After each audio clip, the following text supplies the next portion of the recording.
House prices, they have soared due in part to low interest rates and a flood of federal money into the housing system. But now those interest rates are rising, trying to stem the tide of inflation. So what should you know if you're looking to buy or sell a home? It's been an adventure, for sure. Matt Freilich's family has been in real estate for generations, but the Coldwell Banker broker has never seen a housing market quite like this one. When the pandemic hit, the Fed slashed interest rates and federal aid kept people in their homes. Now that stability and easily available money have house prices soaring. A lack of inventory, a lack of houses for sale, which then transitioned into rising home prices, low interest rates, and inventory has gotten lower and lower and lower basically since the summer of 2020. But with inflation skyrocketing, the Fed is making money a little harder to borrow, raising interest rates by 1/4 point.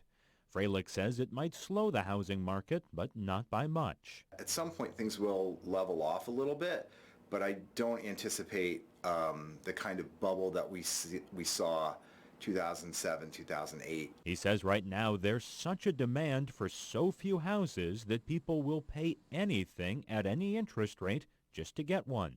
I actually think that it would take quite a bit in terms of interest rates to cool off the demand, and the biggest reason for that is there's still more demand than there is supply, and we have a backlog of buyers who've been trying to buy a house for the past 18 months. So he says prices may level off in time and rates might not climb too much, but it's the real estate business in the midst of a pandemic. There's no way to know what lies ahead. There is no telling what the future holds in terms of in a year from now prices could be up, they could be flat, they could be down, rates could be higher.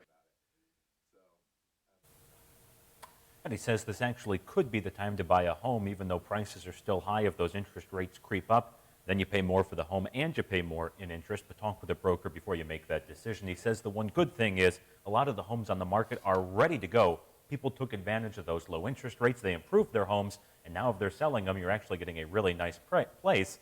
But you are paying a little more for it. Seller's market still. It really, really is. If only I had property to sell. Well, there's less than a month until you have